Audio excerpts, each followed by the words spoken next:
cebok ketika puasa itu hati-hati, tidak usah dalam-dalam bersihkannya. Kalau tangannya itu masuk sampai dalam, sampai hadul batin, bisa batal puasanya. Nah, ada perbedaan pendapat di ulama, disebutkan di dalam kitab Taqriratus Sadidah, kalau ada zat yang masuk ke dalam jauh tapi tidak melalui jalan yang semestinya. Contohnya seperti orang disuntik, orang diinfus.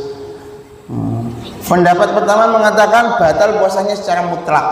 Pendapat kedua mengatakan puasanya tidak batal secara mutlak. Yang paling kuat ini adalah pendapat yang ketiga, hukumnya diperinci. Kalau misalnya zat yang masuk ke dalam tubuhnya itu menyebabkan tubuhnya itu mempunyai kekuatan, contohnya seperti infus. Ada orang yang politik itu ada, Pak. Kakak saya itu pernah punya teman naik gunung itu kan dia males masak, itu naik gunung itu diinfus. Seger gitu. Jadi puasa aku kan tidak makan minum, cuma tak infus biar seger. Batal puasanya menurut pendapat yang kuat. Nah, ulama yang mengatakan hal itu tidak membatalkan puasa dikarenakan memang masuk ke dalam jauh tapi tidak melalui jalan yang semestinya. Seperti itu.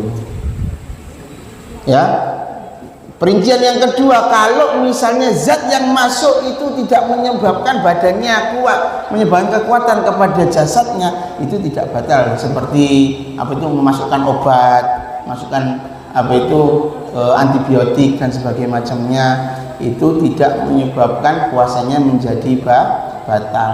Kemudian tadi saya sempat buka-buka fatwa tarjih. Ada permasalahan yang ditanyakan mengenai bagaimana hukumnya mengqadha puasanya orang tua yang sudah meninggal. Hukumnya mengqadha puasa orang yang sudah meninggal, orang tua yang sudah meninggal. Hukumnya diperbolehkan. Hukumnya diperbolehkan. Dasarnya ada di dalam kitab Bulughul Maram hadis nomor 697, diriwayatkan dari Sayyidah Aisyah, an Aisyah radhiyallahu anha anna Rasulullah sallallahu alaihi wasallam qala man mata wa alaihi siyam shoma anhu waliyuhu. Barang siapa mati dia itu punya tanggungan puasa, maka walinya boleh untuk mengqadhakan puasa orang tersebut. Nah, tapi ada juga sebagian ulama yang mengatakan tidak diperbolehkan untuk orang yang selain walinya, tanpa izin dari walinya. Tapi untuk orang lain yang diizinkan oleh walinya diperbolehkan. Wallahu a'lam. Ada pertanyaan, Pak? Masih ada 6 menit lagi. Kalau ada pertanyaan, mungkin materi dari awal sampai akhir ini banyak yang lupa. Saya harapkan kalau tanya ada poin yang diingat. Monggo. Sebetulnya pengen tak singkat-singkat, ya ternyata banyak juga ya yang apa itu yang perlu diterangkan. Nanti kalau tak terangkan semuanya waktunya tidak cukup, lupa. Tapi saya harapkan tetap tak buka pertanyaan. Saya harapkan banyak yang lupa tapi yang ditanyakan itu hafal. Monggo. Ada yang tanya masalah puasa? Ada yang tanya enggak? Paham nggak? Monggo, ada yang tanya perihal puasa? Silakan. Kalau tidak ada yang tanya, saya yang tanya loh. Tanya enggak? Kalau tidak tanya, saya yang tanya. Monggo. Sudah khatam nih, sudah hafal semuanya? Sudah paham semuanya mengenai perkara yang membatalkan puasa? Oh ya, termasuk rukhsah tadi belum saya terangkan juga. Termasuk rukhsah boleh untuk tidak puasa itu safar, tapi safarnya ada syaratnya. Berangkat sekolah, saya tadi kan kenapa tidak puasa? Saya kan safar dari rumah ke sekolahan. Ada batas minimumnya safar yang diperbolehkan untuk tidak berpuasa, tapi wajib diqadha loh ya. Wajib diqadha, yaitu safar yang mencapai batas minimum masafatul qasri. yaitu batasan ketika dia safarnya itu memperbolehkan dia untuk sholat jamak maupun qashar, baru dia diperbolehkan dapat rukhsah untuk tidak puasa. Misalnya itu sebagian ulama berpendapat yang umum dipakai di Indonesia itu adalah minimal jaraknya kurang lebih 80 km. Jarak 80 km safar baru boleh tidak puasa. Safar dari rumah ke sekolah alasan tidak puasa juga tidak boleh. Nah, yaitu juga orang haid itu juga boleh tidak puasa. Bahkan haram orang haid puasa itu haram. Tapi setelah haidnya selesai harus wajib mengqadhanya. Termasuk kemudian tambah lagi orang yang diperbolehkan untuk membayar fidyah dan juga dia wajib untuk mengqadhanya, yaitu ada dua orang, dia wajib mengqadha sekaligus dia wajib untuk membayar fidyah, yaitu orang yang hamil yang dia tidak berpuasa dikarenakan khawatir akan bayinya. Kenapa tidak puasa? Khawatir bayinya nanti kurang nutrisi. Tapi kalau misalnya khawatir akan dirinya sendiri, bukan khawatir akan keselamatan bayinya, bagi orang hamil maupun menyusui ya, itu wajib untuk mengqadhanya sekaligus wajib untuk membayar fidyah. Tapi kalau orang hamil maupun menyusui, dia khawatir akan keselamatan dirinya sendiri, ngapain nggak puasa? Nggak kuat saya, titik. Nggak khawatir dengan keadaan bayinya, bayi yang dikandungnya maupun bayi yang disusuinya, maka itu wajib mengqadha saja tanpa wajib membayar fidyah. Tapi kalau khawatir, kenapa kok bayar fidyah? Saya kemarin itu tidak puasa karena khawatir air susu saya kurang untuk bayi saya. Bayi saya kekurangan air susu. Maka yang seperti itu menyebabkan dia selain wajib mengqadhanya, dia juga wajib untuk membayar fidyah. 1 hari yang ditinggalkan diganti dengan membayar bahan makanan pokok sebanyak 8 on atau mata uang senilai itu. Wallahu a'lam. Ada yang ditanyakan? Ibu-ibu ada yang ditanyakan? Paham semua ya? Dalam, monggo. Alhamdulillah ada yang tanya. Nggih.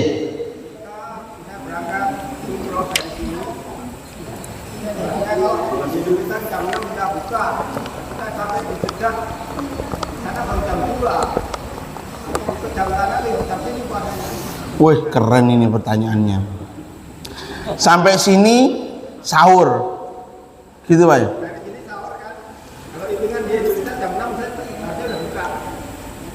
Iya. Ikut di mana sampeyan berada waktu itu Pak? Nggih, ikut di Jeddah udah buka belum? Belum. Ya sudah, ikut di situ. Itu Pak, ada di negara-negara tertentu itu yang kalau musim panas itu siangnya panjang. Bulan Ramadan kok musim panas di negara seperti itu luar biasa. Saya pernah punya teman di Pakistan, puasa itu puasa itu 1 hari itu hampir 13 jam. Panjang pokoknya. Nah ini Ustadz pernah di Libya. Ya kalau musim panas di daerah tertentu kan siangnya panjang. Jangan ikut-ikutan. Oh, di Indonesia ini udah buka ini. Oh, itu politikus itu namanya. Nggak boleh Pak. Jadi di mana sampean berada, ikut waktu situ Pak. Sampean berangkatnya misalnya belum buka, belum sahur, ya enggak? Sampai sana belum buka, tapi di Indonesia sudah buka. Ya ikut di tempat tertentu, ikut di tempat sampean berada. Paham Bang ya? Ikut di tempat sampean berada, enggak boleh ikut di tempat yang sampean tinggalkan. Apalagi di pesawat. Orang di pesawat enggak disuruh nyangkul loh, Pak. Paham ya? Wallahu a'lam. Ada lagi yang lainnya? Mungkin ada jawaban opsi lain Ustaz Rahmat. Saya minta tolong jawab dulu. Yang tadi jawaban saya ada opsi jawaban yang lain dari Ustaz. Mengikuti itu. Memang seperti itu Pak. Setahu saya pun seperti itu. Monggo. Ini soal agak nyeleneh. Nggih. Tapi saya udah tahu, tapi buat yang lain. Nggih. Saya paham itu. Ini kan salah satu yang membatalkan puasa adalah jima. Nggih. Bagaimana? Kalau saya nggak makan atau minum, walaupun mubasyarah. Jawabannya pun nyeleneh itu Ustaz. Kok hebat betul. Nggak ada nutrisi tapi kuat untuk itu.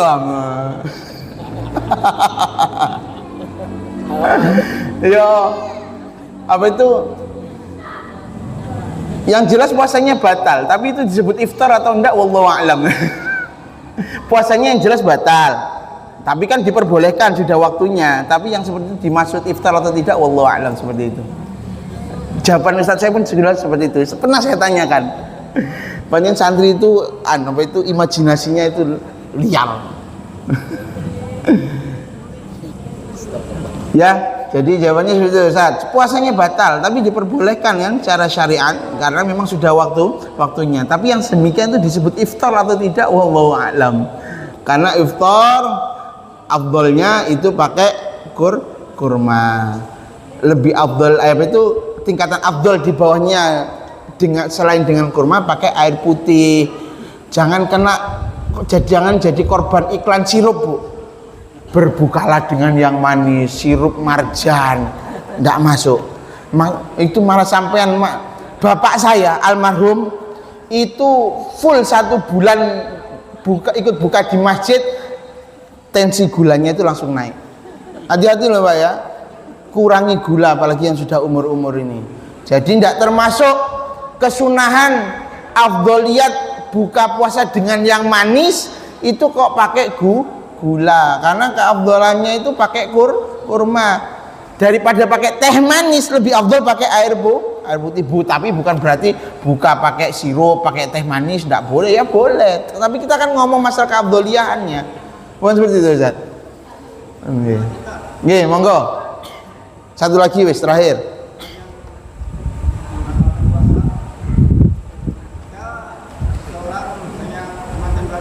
Nggih.